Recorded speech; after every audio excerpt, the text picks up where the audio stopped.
Hey guys, this is Mario Fangirl 93 and Music Lover 93. I'm just doing this for both of my channels because this will be the special kind of video that I've been wanting to do this with someone like for a very long time, and I'll get this right this time.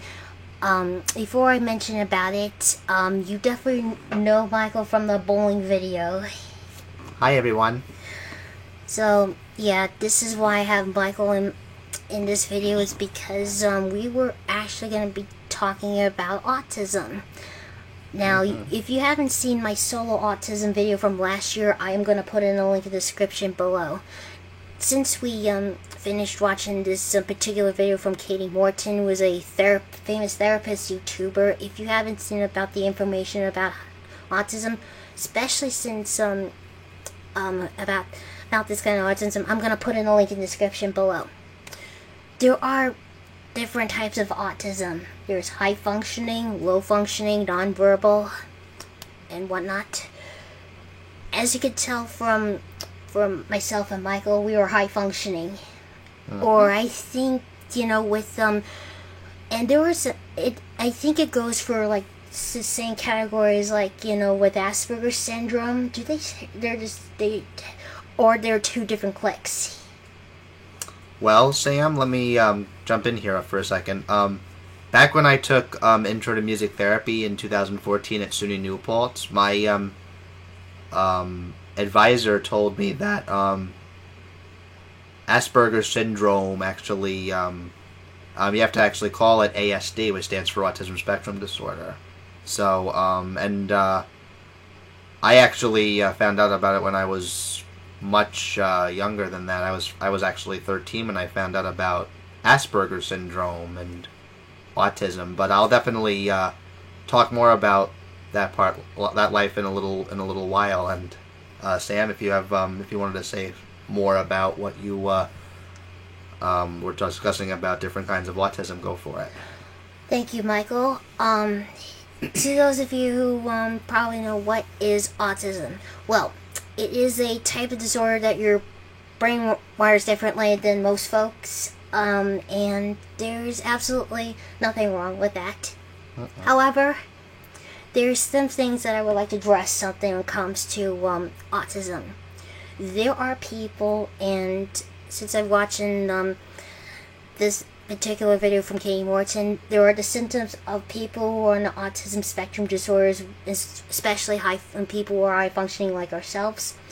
Most of them having struggles with social skills. There are some who have with eye contact, which, depending on my moods, I've only don't look the person in the face whenever I'm upset, but I feel like it's always important to look at the person who's talking, right? When an important conversation, that's what's really important. I think there's the other times when there are also people who are autistic, when there are some who have struggles with communication skills. I know not all high-functioning autism people who are had struggles with communication, which I actually communicate very well. Likewise. And there are actually people who are on the autism spectrum who are good with a lot of things. For examples, most of them were good at on the high difficulty on video games, such as myself, which I actually. You tell by my Let's Plays when I done from this particular channel that I on certain games I played and I passed it, which there are some people who are not autistic look like they're having a hard time with it. And as for myself, since I concentrated very well, I was well focused. And it's not just video games. I am actually really good at playing the guitar, piano, and other musical instruments. And if you want to know the information about, especially with most of the musical talents, and I'm not the only one who's really good at musical talents. Michael is one of them too. Oh yeah. So I am actually gonna go ahead and get most of the talking about, and I'll have Michael explain a little more about about autism and how they get the where you get the talents from, and how good you are. Thank you, Sam. Well, I've been a musician since I was in elementary school, and I actually had to do a audio biography back in 2015 for one of my classes that I took at SUNY New Paltz when I was in college. That was Music Therapy Methods and Materials. The audio biography had to be songs, soundscapes, and like fun music sounds from like past to present. And most of my audio biography featured me as a kid. I even, it includes Mozart's 40th Symphony, the Jeopardy theme, me singing on different jingles, and then as I got older, I was continuing to play the violin, which I started in 3rd grade. I was 8. That's correct. And further down the road, I actually kind of moved on from the violin, and in the summer of 2009 I picked up the upright bass, and later in my college life I found out that I had more of a passion for the bass than the violin, and I've been playing at the Woodstock Playhouse since 2015, doing different Broadway shows. This summer I did Footloose on electric bass, then I did Beauty and the Beast, and then I did Cabaret. Both Beauty and the Beast and Cabaret were on the upright bass. While I was dealing with autism, I found out that music was definitely my passion. As Sam was saying, you know, music is definitely one of our top talents as high-functioning autism for us young adults. And this is something that's what's really special about us, for how good we are with all the musical talents. And if you haven't, there is actually some YouTube videos where he's at the Woodstock Playhouse. If you want to see more of if you want to see what his bass playing, what is like, and so is like the bass guitar. There is a person which I'm gonna put the channels in the description below if you want to see more of Michael's performances in case you missed it. And he is so good with his bass playing, especially Cabaret, and wow. And I even get to see it in person with the Beauty and the Beast and Cabaret. Your bass playing is amazing. Thank you, Sam. Definitely share the video "Don't Tell Mama." That's where that's the piece where I have the 4-measure bass solo, like near the end of the song. It's such a fun song to play. And that's actually from one of your favorites from Cabaret, right? That is correct. Yeah. Yeah. And there is something that I forgot to mention when it comes to high-functioning autism. There are most of them that, when it comes to start to speak and even certain words like that, obviously for Michael, he doesn't have a speech license. With the audio biography, you'd be known like the themes of Jeopardy and Mozart's 40th Symphony, and you do like singing rock songs with lyrics. Because I've actually started talking when I was like 3 years old. I think that's I'm not sure if you're probably my age when you start speaking, because there's most autistic people who are struggling to speak. That is true about autistic people. They struggle to speak for the first few years. I can't remember actually like what age I was when I learned how to actually speak, but I do remember singing at a very young age, and I remember actually singing as I may have pointed out. I also included the Star Trek: The Next Generation, and I actually sang that when I was a very little boy. That's really impressive that you sang it at a very young age, which I've already found out for how long Michael's been singing, and probably counting out as singing rock songs with lyrics, including the Star Trek: The Next Generation. I think probably at the young age of 2 or 3 years old when you started singing, which you sang it for like like probably 25, 26 years you've been singing, which that is just really impressive, especially since, because you don't see too many kids who actually done something like that for, at a young age. That is true, and I also loved singing the first movement, especially to the Mozart's 40th Symphony in the key of G minor, which has 2 flats. You don't see too many 2-year-olds who do that, and especially knowing that, probably diagnosed with like high functioning autism right here, that knowing that you don't see too many 2-year-old people or in a very young age who do that, which it may be a shock to people for hearing knowing about yourself. And speaking of the audio biography, this will be something that will be cool to have a better idea to have one of the future videos to have reacting to the audio biography and knowing about yourself right here. Saying if you want to know more about yourself and especially more about your talents.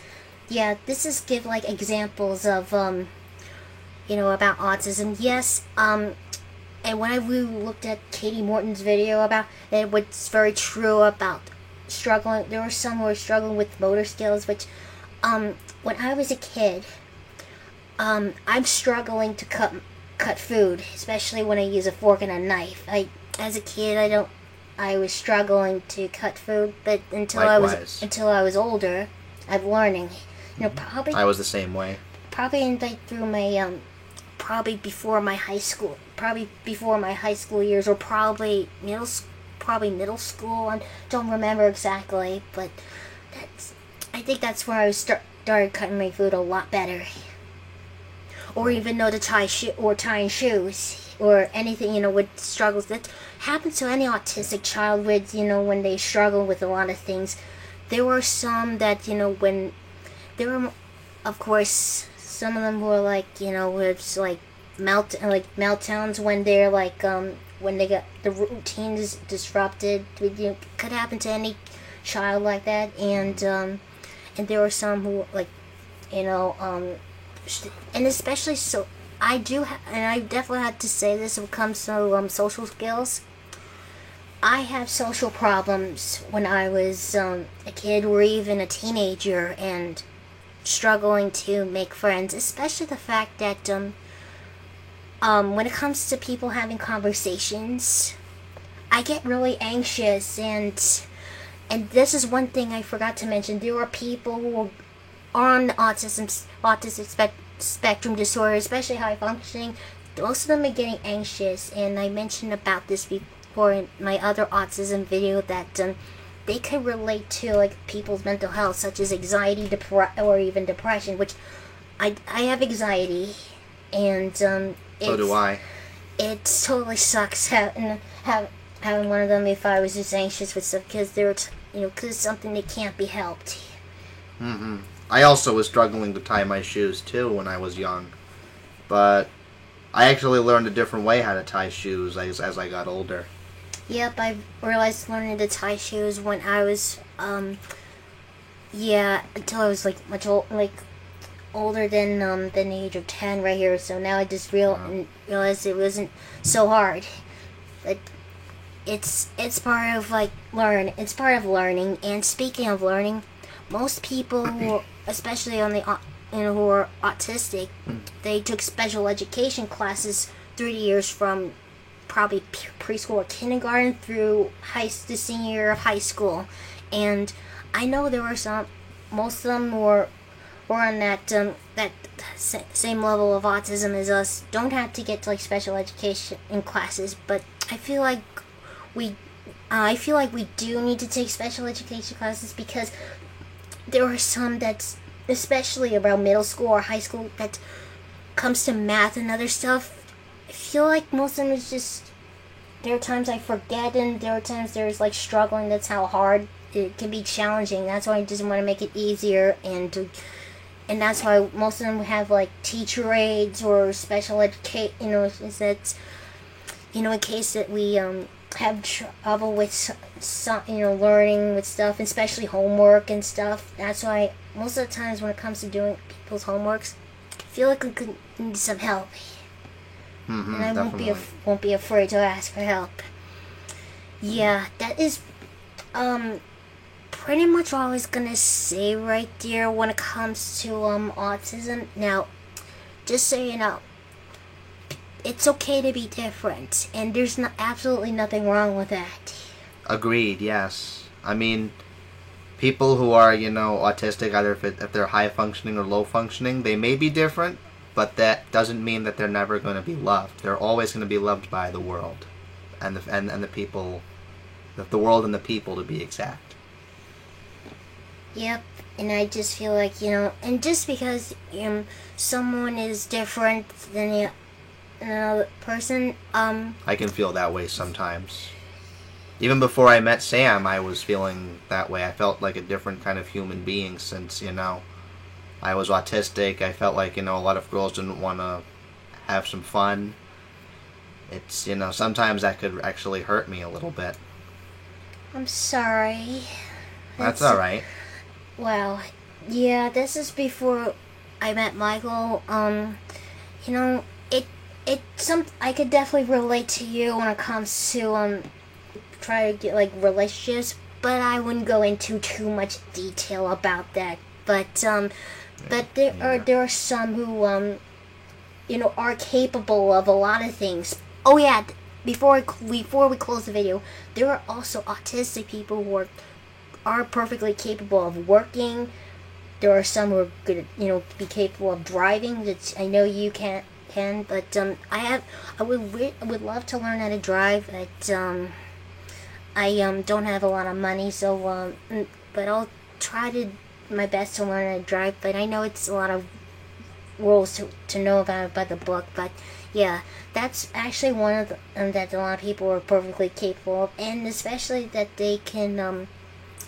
There are some who can need some job coaching and stuff like that, but once they get the experience, you don't need them. Mm-hmm. And that is, it was autistic people like ourselves definitely need to be loved, and that's why we need. I feel like we need people like this to be in the same page because I felt that way too when I felt unloved.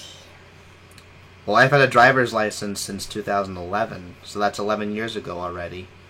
In my neck of the woods, I've been, capable of, getting to and from places alone with a car. And the only thing that I would struggle with is, sometimes I would have to do some paperwork, and sometimes the questions were confusing and I needed a little assistance. Sometimes with me, sometimes with me I get anxious and confused about things, like when it comes to working and answering questions honestly, even if it's on paper too.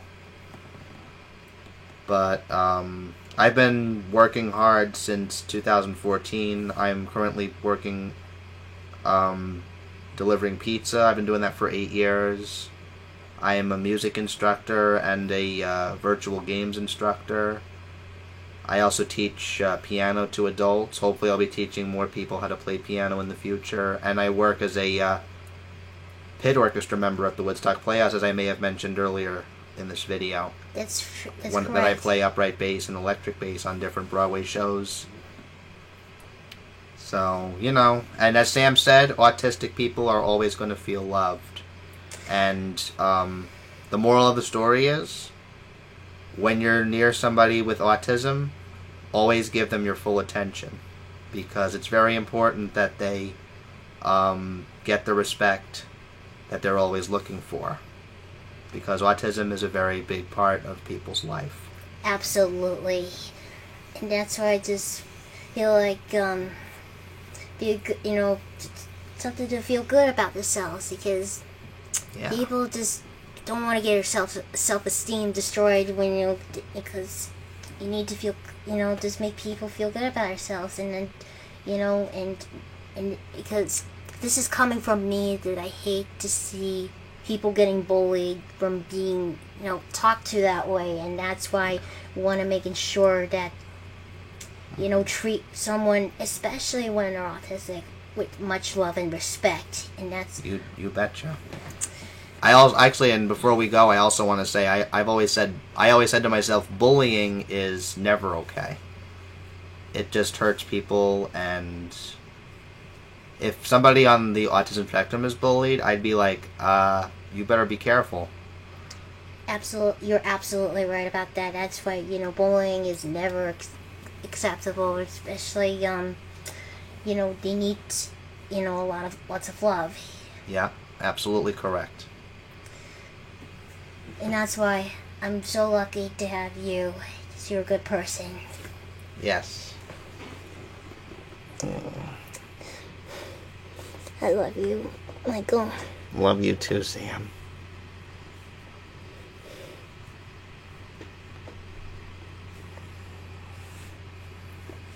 Well, I hope you all enjoyed this video. Thank you guys for watching this autism video. I hope some of our tips will be helpful, and hopefully I tried my best to explain better about autism. But I know Michael explained a lot better with that, since you've already seen his Facebook post about this up, and I'm glad that we were able to make a video about autism and talking about it, because I figured this kind of video will help people understanding, because unfortunately there are some people who don't accept that they are different, and I feel like they really should accept it when they are different. Alright, thank you guys for watching once again. This is Sam, aka Mario Fangirl 93 and / Music Lover 93, signing out. Good night, everybody. Thank you.